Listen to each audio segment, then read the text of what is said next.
Pues hoy vamos a continuar nuestro periplo por Europa.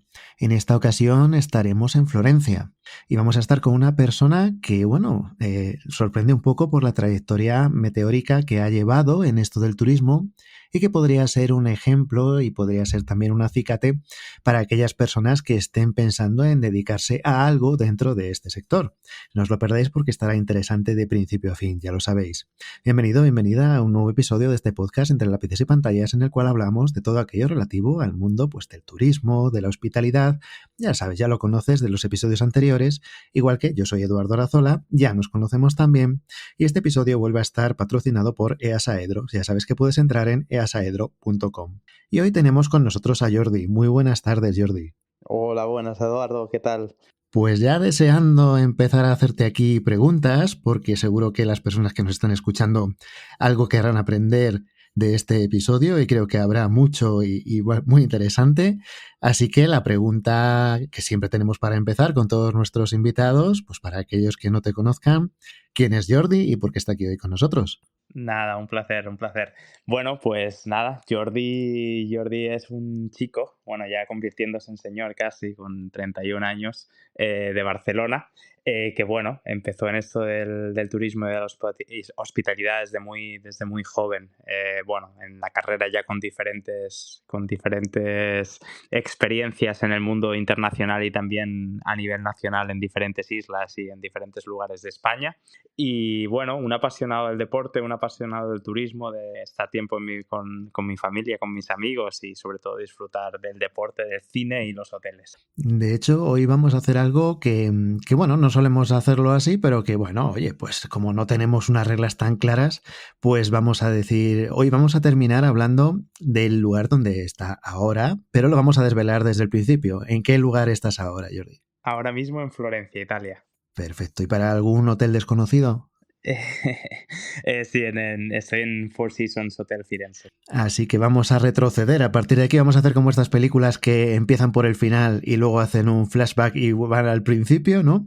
Pues vamos a hacer algo parecido porque como una persona de 31 años, que no es florentino, no es de Florencia, pues ha llegado a estar... Además llevas ya unos cuantos meses, llevas cerca de un año ya, si Sí, mal no recuerdo. justo un año. Pues ya eres, vamos, no has nacido allí, pero ya eres personal de la localidad y bueno, pues vamos a intentar llegar a conclusiones de cómo es posible que esto haya llegado a materializarse en tan poquito tiempo. Y entonces tú cuando te planteas en algún momento de la vida que quieres dedicarte al mundo del turismo, ¿qué te pasó? ¿Una especie de flash así en la cabeza? ¿Es algo que se meditó poquito a poco? ¿Siempre has querido dedicarte al turismo? ¿Cómo ha sido esto? Sí, bueno, yo creo que algo más del destino. La verdad que yo cuando acabé bachiller y hice la selectividad no tenía muy claro a qué era lo que me quería dedicar. Sí que tenía claro que, bueno, toda la parte de economía en bachillerato, matemáticas, siempre me había gustado y me gustaba muchísimo el deporte. Desde muy pequeño siempre había practicado mucho deporte, muchas modalidades y era un friki. Entonces, bueno, hice la selectividad y por cosas del destino al final no entré en las dos carreras que más quería, que en concreto era ADE y CAFE, Ciencias de la Actividad Física y el Deporte. Y nada, pues al final pues dije, bueno, no es ADE, pero también es gestión hotelera, que era parecido entre comillas. Tenía un buen conocido de la familia que se dedicaba al turismo desde hacía muchísimo tiempo, me dijo que me iba a gustar, me lo recomendó, fui a ver la universidad y la verdad pues que medio me convencieron y como sí que tenía una parte bastante parecida a la administración y dirección de empresas, pero de hoteles y implicaba también algo pues a futuro de tema de viajes, etcétera, pues al final me convencieron, entre comillas. Y tú empezaste en esto del turismo en algo realmente más relativo a los viajes que a los hoteles, ¿no? Estuviste digamos, ya en Barcelona hace ya bastante tiempo. Empezaste en algo no tan directo como empezar a trabajar en hotel, ¿no? Y de hecho pasaste por Revenue Management, es decir, hay una trayectoria inicial que nos ha llevado hasta aquí. ¿Cómo fueron esos inicios ahí turísticos? De hecho, yo creo que de las cosas más positivas de estudiar turismo o estudiar dirección hotelera es que desde el principio ya tienes una inclusión en la empresa muy elevada, porque requiere hacer más prácticas que de una carrera normal, por ejemplo en ADE. Entonces sí que es verdad que en muchas escuelas de turismo o universidades de turismo ya empiezas directamente con prácticas en diferentes empresas. Yo la verdad que toqué todos los palos, incluso antes de mis últimas prácticas, que fueron las últimas de todas, sí que fueron Revenue Management. Yo estuve desde en una agencia de promoción turística en Palau Robert, en diagonal con Paseo de Gracia, hasta en una agencia de viajes especializada en viajes de safari en África. Entonces, bueno, al final de toda mi periplo en lo que viene siendo en la carrera, pues nada, decidí que toda la parte numérica me seguía llamando mucho más la atención y tuve la oportunidad de, junto a Eurostars Hotel Company, que es una empresa española con sede en Barcelona, pese a ser gallega, de empezar unas prácticas en el departamento de Revenue Management, que era una de las asignaturas optativas que había hecho durante el último año de carrera, y la verdad que me llamó muchísimo la atención porque sí que tenía esa parte un poco estratégica, numérica, parecía un poco a lo que me había llamado la atención de ADE. Entonces empecé ahí como analista junior de Revenue Management y al fin de los 6 meses de las prácticas, que estas eran extracurriculares, pues bueno, me dieron la oportunidad de unirme al equipo como Junior Revenue Manager, llevando hoteles de todo el mundo, la verdad, porque era la central, llevábamos hoteles desde Estados Unidos, hoteles en el sudeste asiático también, o incluso en diferentes zonas de España o Andorra incluso. Y llega un momento en el que das un pequeño salto geográfico Sí. y te vas a uno de esos lugares que son muy reconocibles, probablemente a lo largo del tiempo se ha ido haciendo más reconocible y que acaba siendo un hotel destino, ¿no? Probablemente ya en ese momento empezará a serlo de una manera clara. Y bueno, estuviste un cierto tiempo trabajando en una de esas islas que todos conocemos. ¿Cómo fue eso de decir me paso de Barcelona a las Baleares? Sí, bueno, pues la verdad que también se dio un poco por cosas del destino, la verdad. O sea, yo había acabado las prácticas, ya estaba contratado un poco en Barcelona, era muy joven, 23, 24 años tendría en ese momento, y la verdad pues que yo por motivos personales no había tenido la oportunidad de hacer Erasmus y siempre me había quedado un poco la espinita de vivir en el extranjero o vivir incluso en otros lugares que no fueran Barcelona. Entonces, a través de un profesor de universidad que tuve, que luego fue director de recursos humanos, me salió esta oportunidad en Ibiza, en Seven Pines, y bueno, la verdad que fue espectacular porque era la apertura del primer hotel de la marca, resort de lujo, con mucha gente viniendo de diferentes cadenas hoteleras de todo el mundo, mucha gente de Kempinski, que es una marca muy importante a nivel del lujo global, y nada, fue una experiencia increíble, pese a no ser en Revenue Management, era en reservas, que son departamentos bastante relacionados entre sí. Y la verdad que fue muy gratificante abrir un hotel de nuevo, una marca de nuevo, hacer todos los estándares de procedimiento de nuevo, con un equipo muy joven, todo el mundo con mucha hambre. Y la experiencia en Ibiza, la verdad que brutal. Yo tenía contrato anual, por lo tanto estaba tanto en temporada alta como en temporada baja allí. Y nada, fue una experiencia muy, muy recomendable, sobre todo yo creo que para gente que acaba de salir de la universidad, que busque experiencias un poco más, ya no solo profesionales, sino a nivel personal. Creo que te ayuda mucho porque es una isla al final española y está en Baleares, la tenemos muy cerquita, pero es muy internacional. Entonces hay mucha gente en muchos lugares trabajando. Ahí es uno de esos sitios que ha salido ya varias veces en este podcast en diferentes aspectos, sobre todo en el de recursos humanos, que yo sigo diciendo que muy probablemente sea uno de los lugares del mundo donde sea más complicada la tarea de recursos humanos en estos años, ahí Con mismo diferencia, en con Ibiza. diferencia. Yo no conozco, de los lugares que ya haya podido ver, no conozco otro que esté tan agudizado ese asunto, esa dificultad. Pero claro, tú a partir ya de hacer este pre-opening, digamos, ¿no? Sí, O esta apertura, sí, pues ya a partir de ahí decides que lo tuyo es el asunto del dinero, ¿no? sí. De ya pues los euros y las monedas y todo esto. Y has estado, corrígeme si me equivoco, trabajando durante bastante tiempo de una manera bastante transversal en los hoteles en lo que se refiere a todo este asunto de revenue. Y como eres el primer revenue específico que pasa por aquí, por entre lápices y pantallas, ¿quién mejor que tú para explicar a nuestros oyentes esto de revenue bien entendido? Porque yo soy de los que piensa que esto de revenue mal entendido es algo muy negativo, pero hoy que tenemos la oportunidad de que estés tú aquí, ¿qué es esto del revenue management bien entendido? Bueno, pues el revenue management, como su propio nombre indica, es la gestión de ingresos. Entonces, a lo que nos dedicamos los directores de revenue managers o derivados, es a intentar incrementar los ingresos y la eficiencia económica de un negocio. En este caso, en mi caso, son hoteles, pero pueden ser restaurantes, como pueden ser cines, como pueden ser peluquerías, como pueden ser teatros. A lo que nos dedicamos realmente es a intentar adaptar el precio de venta según la demanda y la disponibilidad que tengamos de lo que es. En el caso de un hotel, por ejemplo, es un tipo de revenue algo más específico y que requiere de unos conocimientos algo diferentes que otros tipos de revenue management, porque tienes un producto que al final es limitado, es decir, el número de habitaciones. Tú no puedes crear habitaciones si hay mucha demanda, y eso lo que hace, al tener un producto muy limitado, es que las oscilaciones de precios sean muy altas, porque cada habitación que no vendes es una oportunidad menos de realizar ingresos. En cambio, en otros sectores, como por ejemplo podría ser el revenue management en coches de alquiler, la elasticidad del precio es mucho menor, porque muchas veces, incluso por ejemplo en el caso de Ibiza, que ya que estábamos hablando de la isla, se fletan diferentes barcos donde se llevan más coches durante el verano porque se sabe que hay una demanda mayor.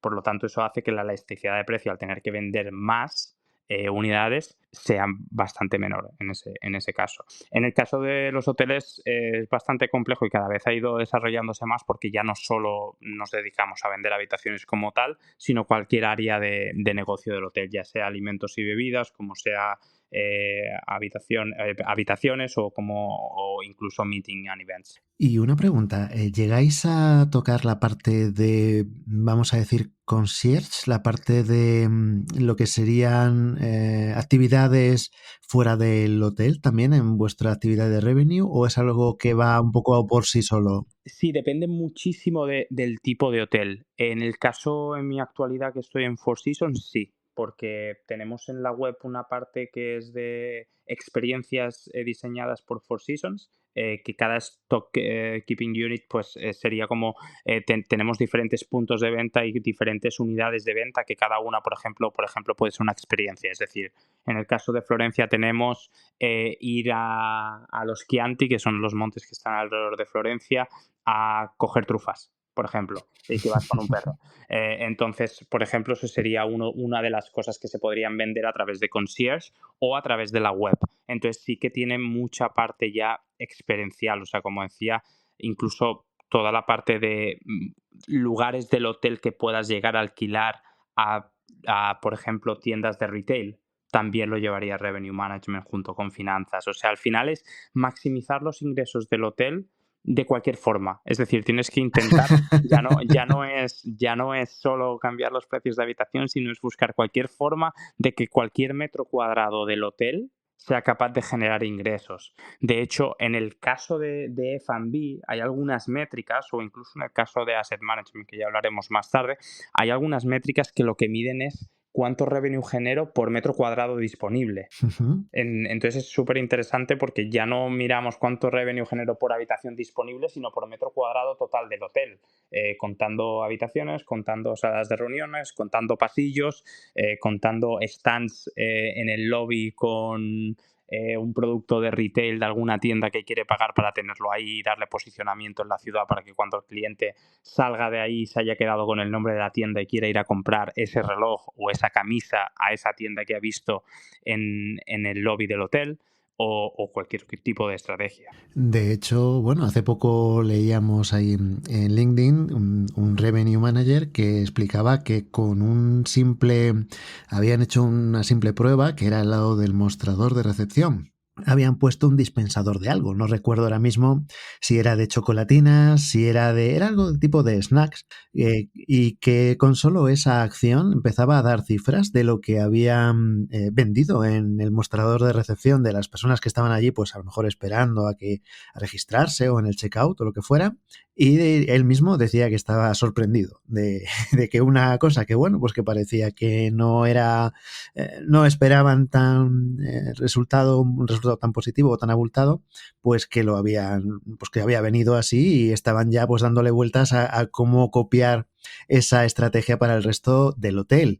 Pero claro, ahora hablaremos un poquito más de todo esto porque pasaste por allí por una cantera que yo ya voy a empezar a llamar a Inglaterra la cantera de las personas profesionales del mundo de la hotelería, porque habéis Sí. sido un montón los que habéis pasado por allí y además todo el mundo suele coincidir en alegrarse mucho de que ese paso por Inglaterra se haya producido. Sí, Pero claro, tú pasaste por el Hotel Hyatt Centric sí. de Madrid.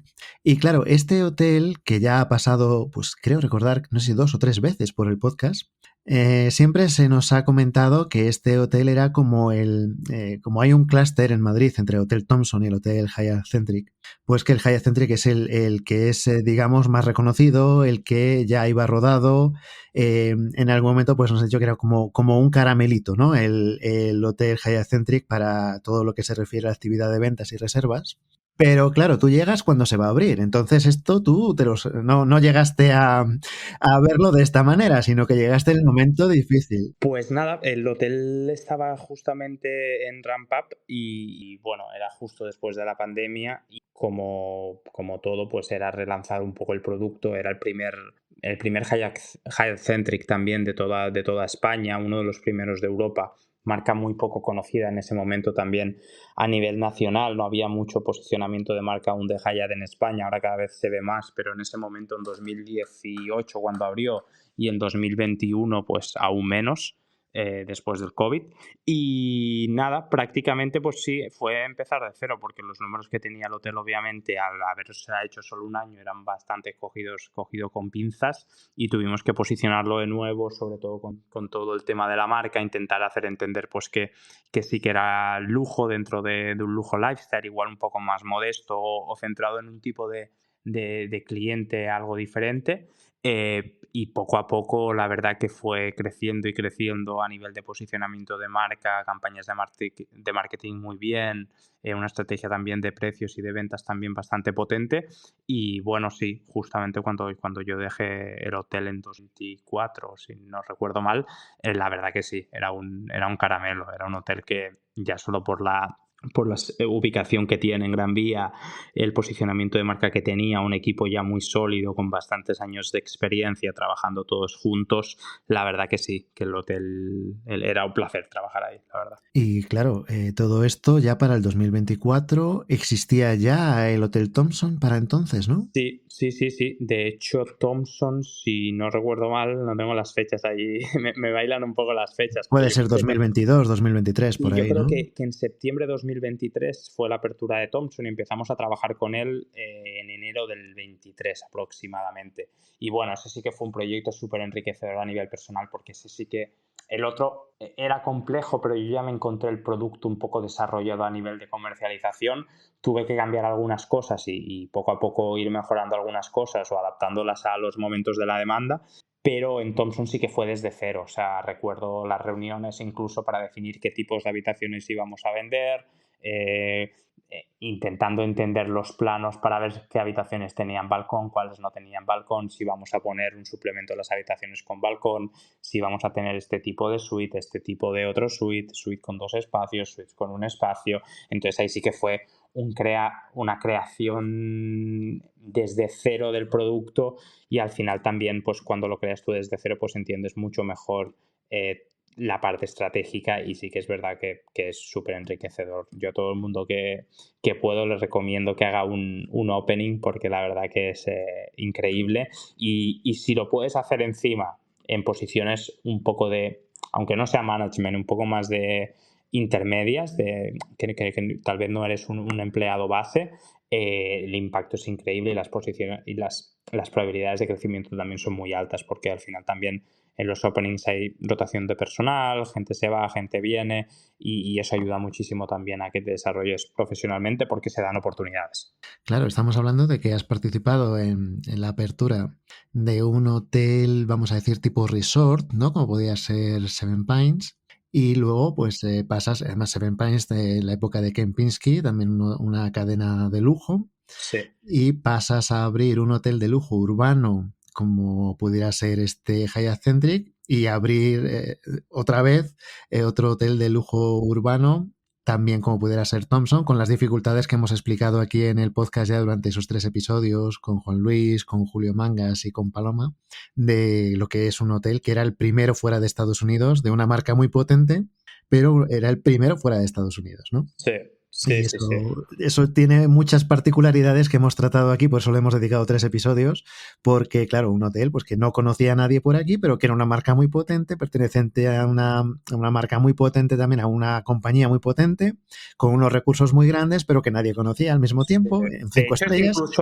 es incluso un poco más complicado que eso, incluso porque yo escucho alguno de los podcasts anteriores y hay algo que creo que no se ha dicho, que realmente es que la marca Thomson fue de Hyatt 2 años antes de que abriera Thomson Madrid, porque la marca era originariamente de Two Roads Hospitality. Entonces, estabas abriendo un producto que también incluso para la marca era nuevo. Era O nuevo. sea, claro, para Hyatt era también nuevo, tenían que entender cómo querían que la marca evolucionara a nivel global, porque ellos la adquirieron de un merge que hicieron con Two Roads. Entonces, claro, o sea, era una marca, no era como Hyatt Centric, que sí que, de hecho, hay algo bastante importante de aquí, que de hecho nosotros, o sea, nuestro hotel fue el hotel, junto con Carlos El director general, y yo en ese momento, que encendimos el botón rojo de decir, oye chicos, la gente cuando viene a nuestra web o vienen y se quedan con nosotros, no saben que es un hotel Hyatt. Es decir, mucha gente nos reserva a través de Booking porque no sabe que el hotel está en Hyatt.com. Y ahora, si te fijas, tanto Andaz como Thompson, que son dos marcas lifestyle de Hyatt, Tiene su apartado. tienen el By Hyatt en el Sí. nombre. Tú vas a Booking.com y pone By Hyatt o pone a Hyatt Brand. Sí, sí, tienen una sección dentro de Hyatt, efectivamente, Justo, también, sí, sí. justo. Y de hecho, bueno, ahora mismo hay, creo recordar que un par de Thompsons más en Europa y si no recuerdo mal, uno de ellos está también aquí en España en proceso Sí, bueno, Sevilla. de apertura o de preapertura o de Sí. futura apertura en Sevilla, exactamente. Y claro, pues tú a partir de ahí ya vamos a hablar un poquito antes de la llegada al bicharraco en el que estás ahora, pues un poquito que, claro, casi, casi, ¿tú te consideras un consultor in-house o no? Bueno, a veces sí, a veces no. Depende un poquito también de cómo sea el hotel bueno, es complicado porque sí que he trabajado bastante en consultoría y consultoría específica de Revenue Management, que sería toda la parte que estuve en Barcelona y luego en Londres, que luego podemos hablar un poco más en detalle de ello. Ujú. Entonces sí que tengo esa parte como un poco de consultor, de intentar ver las cosas desde fuera sin sentimiento, como aquel que dice, para que no me afecten la toma de decisiones. Pero no, al final, cuando estás en hotel, y eso que muchas veces las oficinas no están en hotel, es difícil ser un consultor porque también creas vínculos con la gente allí, que es muy consultor, la verdad. Sí que es verdad que sí que llevas a veces un poco la profesión va por dentro y sí que lo haces un poco casi sin darte cuenta, y creo que también es bueno ver la perspectiva un poco de consultor, a veces como un poco hacer el zoom out y verlo un poco desde fuera, pero no, no, no. Cuando estoy en hotel no suelo ser tan consultor. Y claro, has estado en empresas directamente de revenue, tal cual. Como decíamos antes, pues te pasas unos mesecillos, un par de añitos ahí en Londres. Y claro, pues ahí ya tu actividad directamente, eso es, vamos a decir, números y números, ¿no? Y a partir de ahí parece como que eso debe de haberse te metido en la sangre y continuar contigo, pues hasta el día de hoy, imagino. Sí, sí, sí, sí. No, la verdad que Londres, lo que decías, yo se lo recomiendo a cualquier persona. Creo que es un lugar lleno de oportunidades y que si realmente quieres crecer es el lugar idóneo para hacerlo en Europa. Bueno, ya no sé si es Europa o no, pero cerca de casa. Y nada, sí, la verdad que fue una oportunidad muy buena. En Revenue by Design es una de las consultorías más importantes allí en Londres, que hace una conferencia también anual de Revenue Management que se hacía solo en Londres y tenía 500, 600 participantes anuales, y ahora ya la hacen en Milán y Lisboa, creo, si no recuerdo mal. Incluso en Madrid están haciendo una pequeña sede también.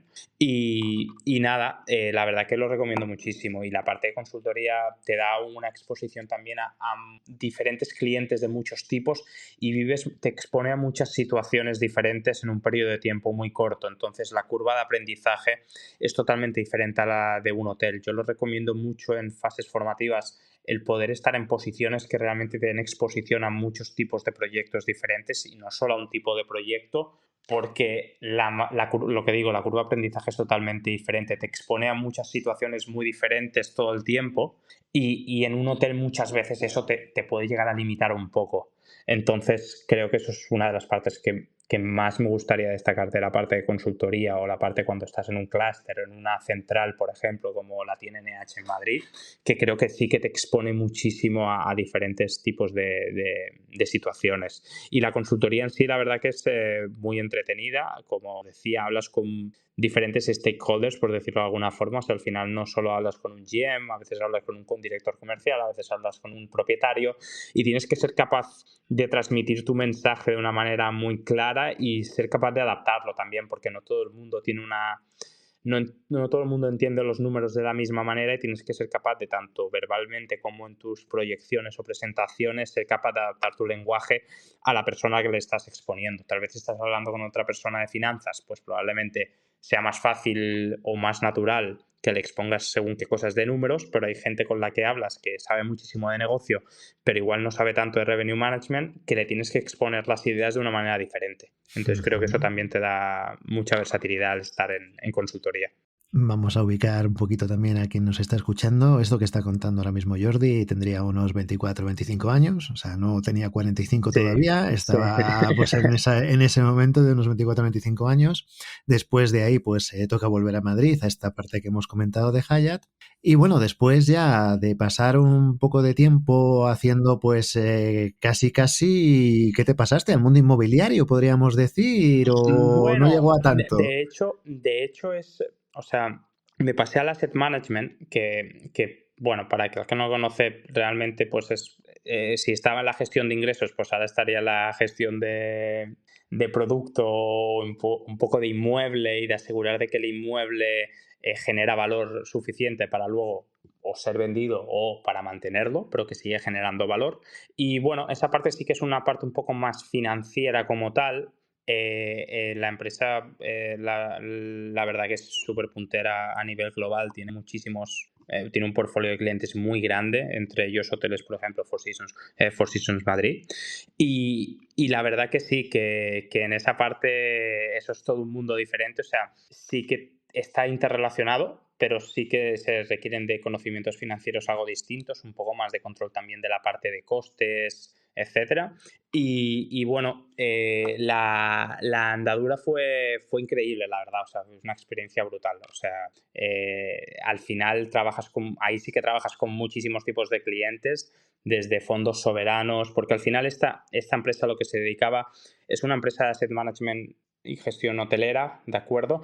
La cual en inglés se le dice asset light, es decir, que no tiene assets como tal. Lo que hace es que los gestiona solo. Por lo tanto, lo que haces es, realmente tú tienes contratos o con fondos de inversión, o con family office, o con, por ejemplo, fondos soberanos, y tú les gestionas los activos, es decir, les ayudas a sacar la máxima rentabilidad de los activos, en este caso de los hoteles. En el proyecto donde yo estaba era con el Fondo Soberano de Oman. Entonces le gestionábamos el portfolio de 9 hoteles de lujo en Muscat y en diferentes zonas de Oman. De hecho, bueno, podríamos decir, dedicaremos en algún momento algún episodio, incluso varios, a esta parte del turismo que es muy, muy compleja y muy diferente de todo lo que solemos hablar. Pero yo sí que diría que hay algo bastante importante, que es la mentalidad con la que se afronta. Esta parte no es tan volátil como pueda ser la operatividad de un hotel.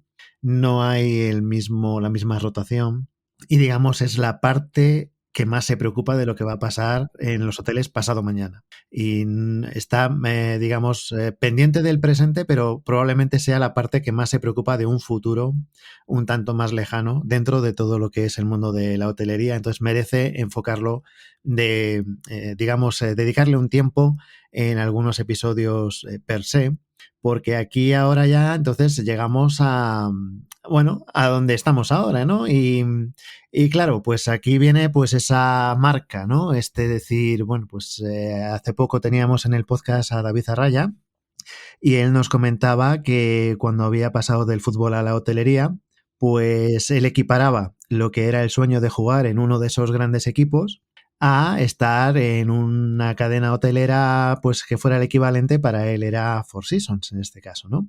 Sí, sí, Y sí. claro, pues entiendo que esto debe de ser bastante común, ¿no? Four Seasons, Six Senses, Aman, entiendo que hay diferentes pues, agentes y diferentes marcas, ¿no? Que algunos más conocidos como estos y otros, pues a lo mejor como Cheval Blanc, que hemos tratado aquí también en el podcast, que son menos conocidos para el gran público, pero Sí, en esos niveles de excelencia.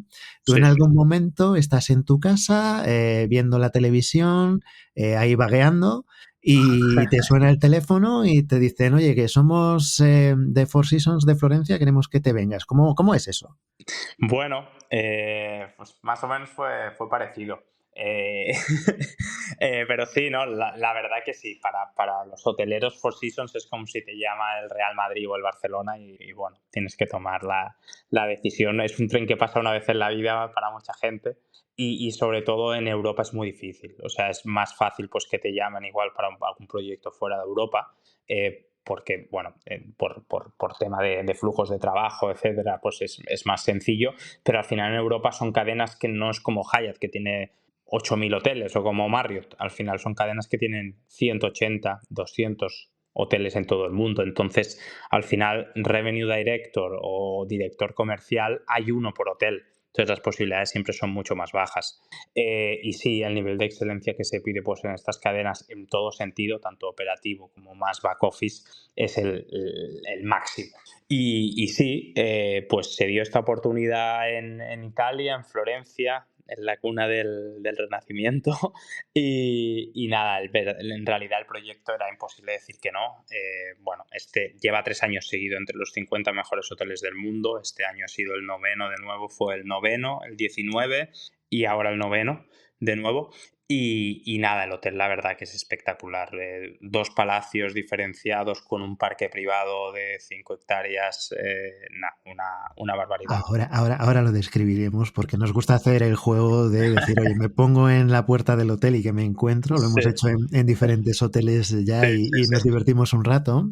Y Sí, sí. además te preguntaré dos cosas que son las dos reivindicaciones que tengo aquí en el podcast y que, bueno, a ver qué nos contestas. Ok.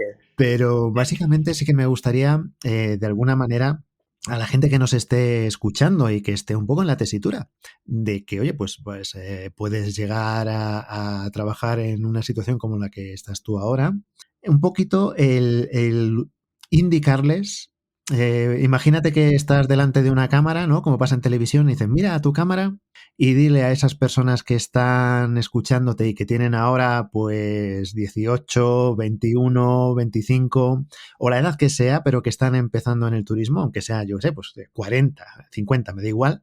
Sí. ¿Qué es lo que tiene que regir este camino? Para mí la base de todo es rodearte de gente que sepa más que tú. O sea, eso es para mí la base de todo y ser capaz de ser una esponja. En concreto, entre los 20 y los 30 años, probablemente al final la vida laboral de una persona va a llegar hasta los 65, en nuestro caso probablemente más, porque no nos podremos jubilar a los 65. Y creo que lo más importante en esa primera fase, en esos 10, 12, 15 primeros años de trabajo es que te rodees de gente que sepa más que tú que sepas escoger a tus mentores y que seas humilde a la hora de referirte a ellos, intentar, al final a la gente, o sea, a la gente no todo el mundo le gusta enseñar, pero hay mucha gente que sí le gusta enseñar, y si eres transparente con la gente y realmente pides ayuda y tienes interés por crecer, se puede crecer. Tienes que, pues, rodearte de gente que sepa más que tú. Yo creo que es la base de todo, y luego tener la humildad de saber de que no lo de saber que no sabes todo y que tienes que ser una esponja en estos primeros años para llegar a los niveles de conocimiento que tiene mucha gente con la que vas a trabajar, porque esto no es el colegio, que tú puedes ser muy bueno, pero al final te estás comparando con gente que tiene la misma experiencia que tú vital. Aquí, en el mundo laboral, sales de la universidad y te encuentras con gente que tiene 30, 40 años de experiencia en un sector, sea el que sea. Entonces es muy importante que te sepas, entre comillas, arrimar a ellos y aprovecharte en el buen sentido de la palabra, de su conocimiento, porque al final eres una esponja y tienes que ser capaz de asimilar todo y ponerte las pilas lo antes posible para poder llegar a la altura y poder estar en posiciones de management.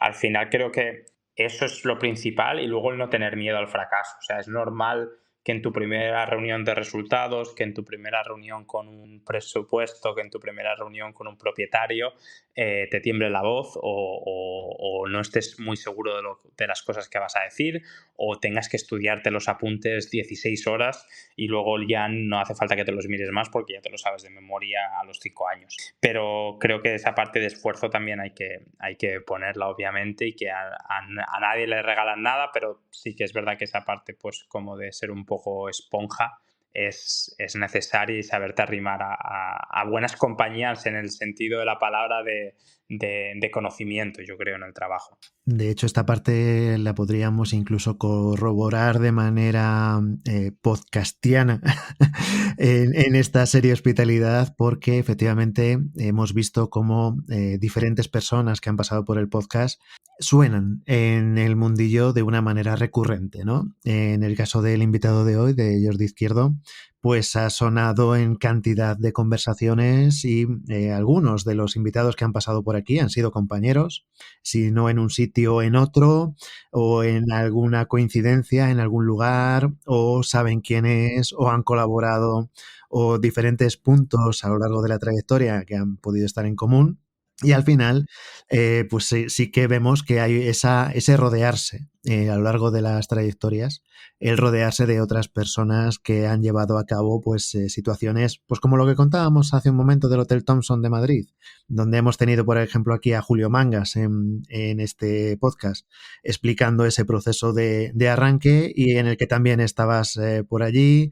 El Hotel Seven Pines, que bueno, pues tuvimos por aquí a Adrián Rodríguez también, que habían estado en ese momento, y otras personas que han coincidido después en este mismo establecimiento y en otros lugares, y bueno, pues hay cadenas como Hilton, como Ritz-Carlton, que tienen una interacción a nivel mundial entre diferentes invitados que han pasado por el podcast.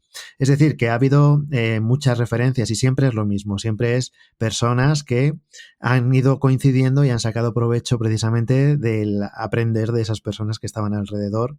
Y además, como estás diciendo, Jordi, en muchos casos se ve directamente por las edades. Es decir, estos equipos que han funcionado tan bien donde alguien tenía bastante más edad que otras personas. Sí, 100%. Y se ha sabido hacer, pues eso, sacar ese provecho de esa experiencia.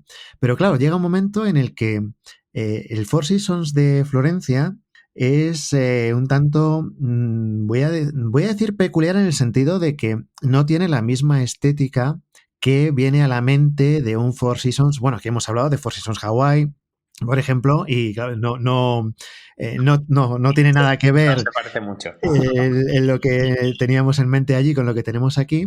Y entonces, claro, yo te voy a hacer las dos reivindicaciones estas que tengo en el podcast, tú ya me contestas, y ahora pasamos a describir el hotel, que va a ser la parte, yo creo, divertida del episodio. Pero lo primero, yo aquí reivindico siempre una mayor atención a los que no bebemos alcohol, en cuanto a que haya una mayor atención en cuanto a los cócteles, una mayor variedad de la que ha habido tradicionalmente, a estas personas como yo, que pues oye, pues siempre cuando llegas a un hotel de este tipo, pues está muy claro que cuando llegas te dicen, oye, pues ¿quieres champán?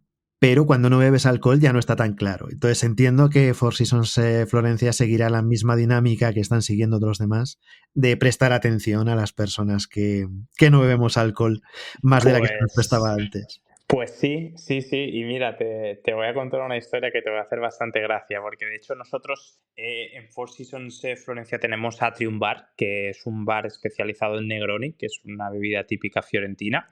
Y luego, como son dos palacios, en el otro palacio tenemos una vermutería que se llama Bar Berni. Y esa misma vermutería se llegó a pensar en algunos momentos justamente por esto que dices, o sea, al nivel, nosotros no solo es la parte de precios de las habitaciones o distribución, somos la parte un poco estratégica del hotel y cuando hacemos el business plan anual tenemos que analizar data macroeconómica de muchos aspectos para entender cuáles son como los puntos que tenemos que mejorar de cara al año que viene. Y uno de los puntos justamente era que hay una tendencia, sobre todo en Estados Unidos, que es nuestro feeder market por excelencia en la marca, de que cada vez la gente bebe menos alcohol.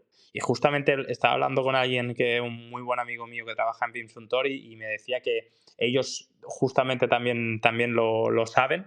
Y es algo que en las conversaciones, por ejemplo, en el hotel donde yo estoy, se ha dicho de hacer, por ejemplo, un bar especializado en mocktails o en diferentes tipos de bebida para crear una experiencia que al final no esté solo linkada al alcohol. Y mira que estamos en Florencia, que al final aquí es Chianti Classico, un vino muy famoso en Italia y mucha gente viene por el vino, pero también tenemos mucha gente y sobre todo la gente más joven que no bebe alcohol. Entonces sí que es algo que estamos mirando de cara al futuro, tal vez este año no, pero de cara a 2027 es un proyecto que tenemos en mente. Y fíjate que precisamente, si hablamos de bebidas, yo creo que yo tengo 49 años y yo no recuerdo un auge de las bebidas de aperitivo italianas a nivel, Sí, por lo menos por aquí donde estamos nosotros, sí, sí. como lo que hay ahora. Es como una fiebre de todas estas bebidas tipo Aperol y todo Ah, pero esto. el Negroni, sí, sí. Exacto, que yo creo que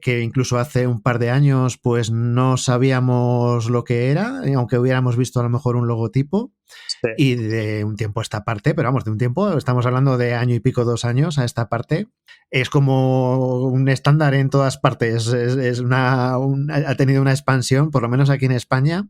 sí. Aquellos que nos escuchéis de otros países, confirmadnos si también ha ocurrido lo mismo allí, pero vamos, la bebida roja ha sido una cosa enorme y entiendo que allí en Florencia, pues hombre, no sé si se notará como una expansión, porque probablemente allí ya estuviera igual de expandido, ¿no? Pero claro, eso allí sí que no lo podéis perder.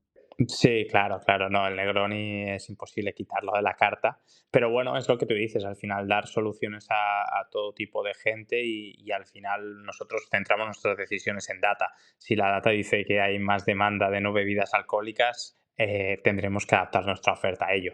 Y la otra parte, la otra reivindicación, que esta te lo voy a poner más difícil. Esto es una respuesta de sí o no. Si yo me quedo allí a dormir en el Four Seasons Florencia y me levanto por la mañana a desayunar, ¿tengo donuts? Sí, ¡Oh! Pues mira, me ha sorprendido, sí. porque pensaba que me ibas a decir que no. Es una cruzada que, que tengo en el podcast, porque bueno, en muchos casos se ha decidido, sobre todo en los hoteles de 5 estrellas, se ha decidido que bueno, pues que no se ofrece específicamente esto. Sí, no, aquí depende. Sí, o sea, por norma general sí, no siempre, pero sí. De Vale. hecho, es que aquí es famoso el donut, tiene un nombre, ahora no me acuerdo cómo se llama, creo que es chambela, si no recuerdo mal. Y sí, es como un donut un poco más grande, con Ajá. bastante azúcar, pero sí, es un Sí. donut al fin y al cabo. Uno de los problemas que tengo cuando lo reivindico es que si digo rosquilla, que creo que es el nombre no comercial, Sí, sería sí, sí. rosquilla, pues lo que viene a la mente es una rosquilla, digamos, más tipo bizcocho. Sí, Y sí, claro, sí. parece que esté reivindicando aquí algo de marca, pero es que no se me ocurre otra forma de que se entienda bien Sí, sí, sí, lo que sí. estoy queriendo decir. Y bueno, ha sorprendido a veces cuando hemos visto imágenes, por ejemplo, de Four Seasons Bora Bora, que no encontráramos en ese buffet del desayuno, pues allí una bandejita con algo tan interesante, ¿no? Pero te digo una cosa también, Eduardo. Si tú haces una reserva en Four Seasons, Florencia, muy probablemente te van a contactar y te van a preguntar diferentes cosas. Si uno de tus must para quedarte en un hotel es tener un donut, tranquilo, que te van a inundar en donuts. En la habitación o donde quieras. También solemos aclarar que no estamos aquí abogando por que la gente se ponga ciega a comerse 30 donuts y vaya a caer enferma, simplemente por la posibilidad de que estén, ¿no? No, Sí, sí, no es tampoco aquí una reivindicación tan potente, ¿no? sí. Pero bueno, una vez pasada esta parte reivindicativa del podcast, pues ahora nos divertimos en el sentido de decir, vale, pues ya entendemos que Florencia es un sitio que pues no se parece a otras localizaciones donde hemos estado hablando, como hemos dicho, pues podría ser Hawái o Bora Bora, sino que pues tiene una carga histórica, artística, pues probablemente de las mayores de Europa, si no la mayor, pues una de las mayores. Y claro, pues nos encontramos ante una decoración que podría entenderse como muy clásica, no sabría decir si renacentista o un poquito posterior, probablemente. Y claro, ¿qué es lo que me encuentro yo ya? ¿Me has convencido? Como ya he preguntado si hay donuts y me han dicho que sí, pues sale, hago mi reserva y me voy para allá a pasar unos días, llego a la puerta, llamo, me abre alguien y yo llego allí con mis maletas. ¿Cómo va a ser eso para mí? Bueno, hay dos experiencias de llegada porque, como te digo, son dos palacios, pero en la principal, que sería entrando por el lobby principal, nada, entras, tienes un lobby bastante amplio que era anteriormente como la entrada de carruaje con caballo, por lo tanto tiene como un techo que al principio es más bajo y luego se amplifica, y tiene una estatua, una pequeña estatua de David, que es como muy icónica en Florencia, y bueno, es una réplica bastante importante y bueno, todo el mundo la verdad que es bastante espectacular cuando entras, porque sí que es verdad que toda la parte floral del hotel, el hotel como he dicho tiene un parque, entonces tiene una decoración floral el lobby que es espectacular, y alrededor de esa parte con el techo un poco más alto está la parte con el techito un poco más bajo, y ahí es donde tienes pues diferentes tiendas, pues ya sea de ropa, de bolsos, de relojes o de diferentes cosas típicas fiorentinas. Al fondo del lobby tienes una pequeña capilla, que la verdad es brutal, y mucha gente a veces se coge incluso el desayuno, se coge algo de beber y se va directamente ahí a comérselo, porque la verdad que es brutal y tiene vistas al parque. Y luego ya girando a mano derecha pues tendrías lo que es el lobby para hacer el check-in, etcétera, con Atrium Bar, que es el bar este de Negroni que te comentaba anteriormente, que tiene un aspecto así como muy masculino, años 50, 60, todo así como con cuero, pieles, no, la verdad que muy bonito. Y bueno, luego pues ya tendrías toda la parte de habitaciones, tienes el Palagio, que es el restaurante de una estrella Michelin, pero la peculiaridad del hotel realmente es que tienes un palacio en Borgo Pinti y luego tienes un parque gigantesco, el cual tiene piscina, spa, gimnasio, tiene incluso como no sé cómo se dice ahora, pero como una pequeña como bóveda, con una subidita, incluso como un pequeño monte en medio de lo que es Ajá. el parque, que incluso abajo tiene una bodega de vinos. Ujú. Y nada, el parque es gigantesco, de hecho se hacen activaciones en el parque para que te hagas una idea. Una de nuestras experiencias, la que tiene más salida, de hecho, de todas nuestras experiencias, y si te metes en la web o se esté escuchando, se puede meter y verlo, es que a las 5:30, 6 de la mañana con el sunrise se sale con globo desde el parque y vas hasta los Chianti, o sea, imagínate. Y no, el parque la verdad que es brutal, tiene algunos monumentos también, y la parte más dirección hacia el otro palacio, que se llama, este palacio que está describiendo se llamaría Palazzo della Gherardesca, el otro palacio se llama Palazzo del Nero, Gherardesca porque era una familia que era mecenas de los Medici, y del Nero era otra familia noble italiana de la época. Y justo cuando ya estás llegando a Palazzo del Nero es como el edificio un poco más nuevo, una decoración un poco más contemporánea, pese a que sigue siendo este estilo así un poco renacentista, antiguo, pero calidades y todo muy nuevo. Y ahí sí que tienes vista a como una pequeña estatua de un santo, que es súper, súper, súper, súper icónica. De hecho, en muchas de las imágenes del hotel la tienes. Y girarías a mano izquierda y tienes como toda una explanada en el parque donde al fondo ves el Duomo. O sea, donde ves bueno, la iglesia principal de Florencia. Santa Sí, María de las Flores, ¿no? sí, sí, sí, Santa María de Fiore. Y bueno, luego la sala principal de reunión se encuentra en Palazzo del Nero y es una antigua iglesia. Entonces, toda la decoración dentro de la sala de reuniones es como una iglesia y la verdad que es brutal porque se hacen un montón de ceremonias, celebraciones, bodas o incluso fiestas privadas de marcas y la verdad que como el mix de iglesia más luego cómo se decora, etcétera, es increíble. Y bueno, eso es un poco lo Yo que... creo que la gente que nos escucha desde España, a lo mejor una forma fácil de describirlo sería, no sé qué te parece la descripción, pero decir, imaginaros un parador de turismo con esteroides, ¿no? Podría ser una forma global de explicarlo, ¿no? Sí, sí, sí. Y realmente, porque son, o sea, los palacios no es que haya sido, no es un trampantojo, sino que son los palacios que están hechos hoy en día hotel. Y claro, aquí la cosa más interesante de todo esto es que lo que estás llamando parque, bueno, aquellos que no lo hayan visto, no sé qué escala están pensando, porque al fin y al cabo es un hotel urbano de Florencia, pero caramba, es un jardín de mucha calidad y de mucha vida. Y entiendo que ahí vuestra parte es que esa vida que tiene ese jardín y esa calidad que tiene ese jardín vaya siendo un poco el centro neurálgico de la vidilla que tenga el hotel, sobre todo a nivel urbano. Y yo te quería preguntar aquí que, claro, estamos hablando de un hotel Four Seasons que es algo exclusivo, siempre por definición, pero que también suelen tener una imbricación en la vida local importante. Entonces me gustaría que nos explicaras un poquillo cómo os planteáis vosotros la convivencia con lo que aquí llamamos los vecinos, es decir, más allá de los huéspedes que van a visitaros desde cualquier lugar del mundo para ver ese Duomo Sí. del que estábamos hablando y el David, etcétera. ¿Cómo es vuestra vida imbricada con los florentinos o con las personas que viven en la ciudad o cerca de la ciudad? ¿Van allí por la tarde a tomarse algo en ese jardincillo en verano o en primavera o en invierno van allí a esa capilla?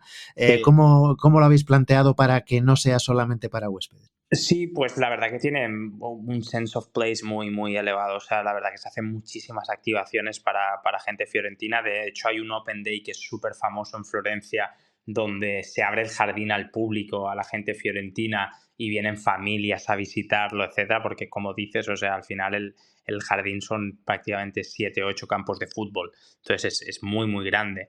Y bueno, aparte de eso, nosotros tenemos un brunch los domingos que es muy, muy reconocido a nivel local y de hecho es un lugar de reunión muy típico fiorentino de los domingos, el brunch de Four Seasons. Y luego también tenemos una serie de descuentos específicos para la gente fiorentina, es decir, en algunos de nuestros restaurantes, en la mayoría de los 4 que tenemos, pues se tiene como un detalle, un descuento con la gente fiorentina o con los fiorentinos para que también puedan disfrutar del hotel.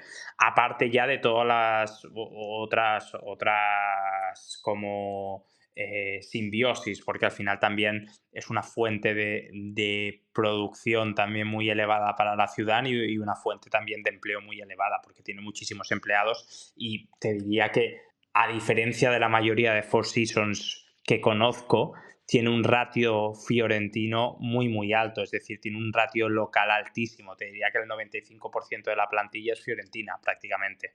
Uh Por lo -huh. tanto, eso también hace que la facilidad de esa simbiosis entre la ciudad y el hotel aún sea más fácil, porque cuando tienes tanto local trabajando, todo el mundo aquí es una ciudad bastante más pequeña, por ejemplo, que Madrid, son 300.000 habitantes, por lo tanto, todo el mundo, entre comillas, se conoce y sí que es verdad que se integra mucho más en la ciudad del hotel también porque al final es un hotel que ya tiene 20 años, es un icono de la ciudad, uno de los primeros hoteles de lujo de la ciudad de verdad, por lo tanto siempre se ha visto como un lugar prácticamente de culto, porque cuando dices que trabajas ahí ya te miran como wow, al menos aquí en Florencia, y la gente sí que lo disfruta mucho, intentan ir muchísimo. Ya te digo, el brunch sobre todo, a cenar también, y todas las partes Open Day una vez al año o activaciones específicas que se hacen, también la gente lo visita muchísimo, sobre todo la parte del jardín. El Four Seasons como cadena tiene una característica sobresaliente en la que muchos de los críticos hoteleros suelen coincidir, que es la cama. Y muchas veces he oído esa expresión de que tiene los mejores colchones o que tiene las mejores camas que se puedan tener hoy en día. Es algo que he oído en repetidas ocasiones de personas que se han dedicado a compararlo. Sí. Y bueno, pues esa fama de esas muy buenas camas entiendo que se extiende a lo que son las habitaciones.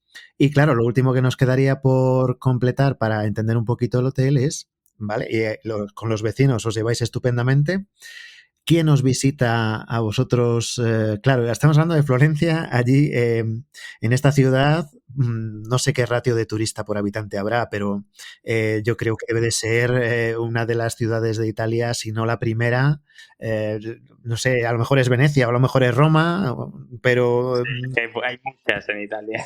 pero aún así, sí, sí, es que si te pones a pensar en ciudades así con un interés turístico enorme, pues Roma, Florencia, Venecia, alguna de esas, Milán, Nápoles, Verona, pues sí, sí, hay unas cuantas, ¿no? Pero probablemente Florencia estuviera en ese top 3 Sí. si no en el uno. ¿Es también el cliente de Four Seasons Florencia predominantemente estadounidense o en este caso tan particular no se da ese caso? Sí, sí, sí, lo es, lo es. Es predominantemente estadounidense. Luego a nivel europeo, pues sí que tienes algo obviamente de italiano local y francés. Y luego tienes bastante de Oriente Medio. Algo menos de Sudamérica de lo que estoy acostumbrado, por ejemplo, en Madrid, que sí que se ha convertido en un hub bastante importante de conexión con Sudamérica y Centroamérica. Pero sí, mayoritariamente es Estados Unidos, poquito de Europa y luego sí que tienes Emiratos Árabes, Saudí, ese tipo de cliente. O sea que sí que la unión de la marca Four Seasons con la marca, podríamos decir marca, aunque pueda sonar mal para muchas personas, Florencia, entendiendo marca Florencia como algo que también tiene mucho peso, ha llegado a un equilibrio interesante. ¿Eso quiere decir que el hotel está vacío todo el año o que los niveles de ocupación están más o menos cerca del 100%? ¿Cómo estáis en eso? Bueno, depende un poco, la verdad. O sea, el hotel ha ido creciendo a nivel de habitaciones porque se han ido adquiriendo edificios adyacentes e incrementando el número de habitaciones. Tiene la seasonality es marcada. Sí que se está viviendo cambios. O sea, antes el verano era el verano y siempre en verano el hotel estaba al 100% y en invierno pues no llegaba al 100% obviamente. De hecho estaba cerca del 50-60%. Y ahora sí que está cambiando un poco el modo de comportamiento del cliente. El verano, julio y agosto, como está muy sobrepoblada la ciudad y hace mucha calor, la llegada de turista ha bajado un poco, pero la temporada media cada vez se está convirtiendo más en alta. Entonces te diría que de abril a junio es temporada muy, muy alta con ocupaciones muy altas. Julio, agosto baja un poquito más y luego septiembre, octubre y noviembre otra vez ocupaciones muy altas. Si hay algún sitio en el que lo único que explica esto son las dificultades vacacionales laborales de calendario, sería aquí en Florencia, porque si alguna ciudad se puede visitar de igual manera para ver los intereses culturales que tiene en agosto o en diciembre, es precisamente una ciudad como Florencia que para ver este Duomo de Brunelleschi o yo que sé, o la Santa Croce o yo que sé, es que hay Sí, mil monumentos de primerísimo orden, como decía antes Jordi, el David de Miguel Ángelo que está ahí en la academia. O sea, cualquiera de estas cosas está todo, vamos a decir, a cubierto.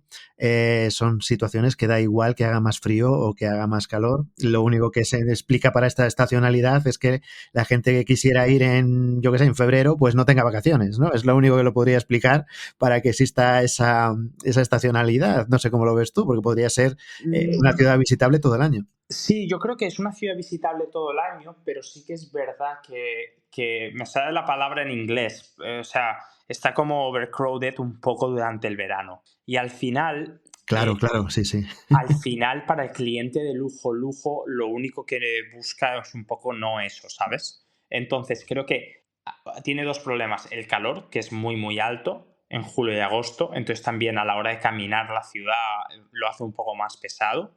Y luego también que hay demasiada gente en momentos pico. Entonces, creo que un poco el cliente de lujo se está despegando un poco de esa idea de julio-agosto, igual tienden más por otro tipo de destinos, más de sol y playa también, y yo creo pues que al final es que en abril, mayo, junio, septiembre, octubre, noviembre el clima aquí es espectacular, no hace nada de frío, no suele llover y yo creo que también es un poco por eso.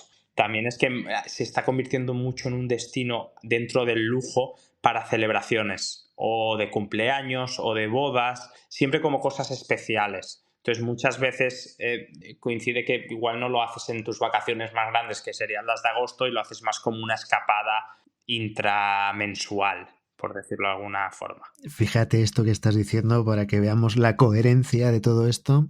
Cuando estuvo por aquí Camila Eime o estuvo Daniela Gutiérrez de Miami, de Ultimate Vacations, por ejemplo, y les preguntaba que dónde van de luna de miel las parejas estadounidenses, porque estuvo hablando también bastante de la cadena Four Seasons. Yo esperaba que me dijera algo así como alguna isla del Caribe. Esperaba que me dijera, pues a lo mejor Santa Lucía, por ejemplo, ¿no? Sí, sí, sí. Pues, o lugares cercanos, ¿no? Y me dijo que el viraje que estaba viendo era más de Florencia a Tokio, es decir, que estaba viendo una mayor demanda de parejas que querían celebrar su luna de miel en Japón, Sí, sí, pero sí. que el lugar por excelencia de las lunas de miel era en Italia, y dentro de Italia, pues evidentemente Venecia, Roma, Florencia, pues probablemente sean esos tres lugares típicos, vamos, que se tienen que conocer dentro de, bueno, que se tienen que conocer, punto. Y Sí. no hay más que comentar. Pero claro, en el caso vuestro entiendo que también habrá estas situaciones de decir, oye, vamos a hacer que este hotel tenga un emblema por sí mismo dentro de lo que es la ciudad. También buscaréis atraer a algo, no sé si de tipo corporativo, si de tipo un poco internacional, ¿no? Para que también suene como un lugar conocido para las personas que están fuera de Florencia. Entiendo que también tendréis una actividad en ese tipo. Sí, bueno, o sea, yo creo que al final la marca como tal ya funciona por sí sola y al final son hoteles relativamente pequeños, no es como en el caso de Lisboa, que son 282 habitaciones. Aquí es un hotel que tiene 121 habitaciones, entonces es relativamente fácil con segmentos puramente vacacionales llenar el hotel o tener la suficiente demanda. Por lo tanto, en este caso específico no requiere mucho de tarifas negociadas o de empresas para intentar llenar huecos como podría pasar en Madrid, por ejemplo.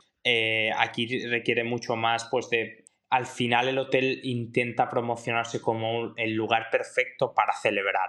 Ajá. Entonces lo que buscan es que crear contenido al final en redes o en promoción de calidad para que tengas idealizado cuál va a ser o tu mejor luna de miel o tu mejor 50 cumpleaños o tu mejor pedida de mano. La cantidad de pedidas de mano que organizamos en el jardín, incluso a gente que no es cliente del hotel, Ajá. es exageradísima. O sea, podemos llegar a tener 100, 150 pedidas de mano al año.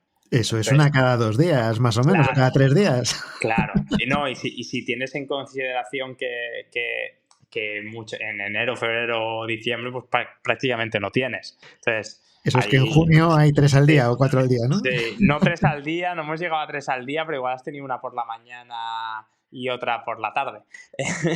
Entonces, claro, ahí pues sí que es como diferente porque es un concepto muy específico y una ciudad muy específica que no requiere de ello y es que tampoco tiene un tejido productivo de empresas suficientes como para que tengamos ese tipo de cuentas o ese tipo de promoción. Sí que hay un poco más de cómo está ligada a la moda también, entonces sí que tenemos esa parte un poco más de empresas de moda fiorentinas, por ejemplo Gucci es de Florencia, Ferragamo es de Florencia, pues sí que hay ahí como con esas empresas sí que a veces tenemos como eventos específicos donde sí que pues tienes más habitaciones en según qué temporadas que vienen de ese tipo de empresa, pero no, por lo general es mucho de celebración.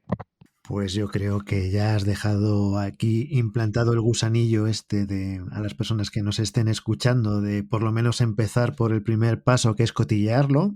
Sí. Y para cotillearlo, pues habrá una página web que se pueda por ahí navegar y ver un poquito cómo es el hotel. ¿Cuál sería esa página web para encontrarlo? Fourseasonsfirenze.com, www.fourseasonsfirenze.com. Esto lo dejaremos en las notas del programa como enlace para que no haya confusión y que todo el mundo pueda hacer clic e ir directamente allí. Y oye, Jordi, pues, ¿qué quieres que te diga? Yo me lo paso estupendamente con estos episodios, haciendo todo este aprendizaje.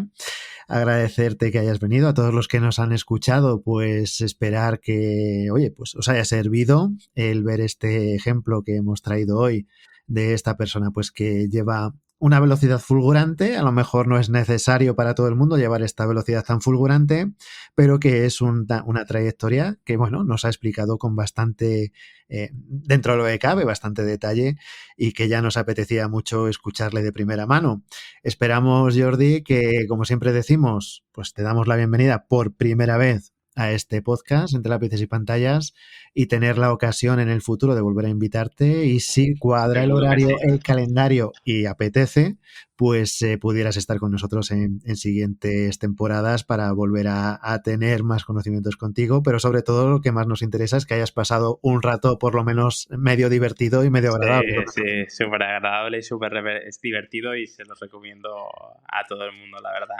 Que muy bien. Muchas gracias, Eduardo, por la oportunidad y un placer. Seguro que coincidimos en algún otro momento y podemos explicar algunas cosas con algo más de detalle, seguro. Perfecto. Pues a todos los que nos habéis escuchado, hasta el próximo episodio.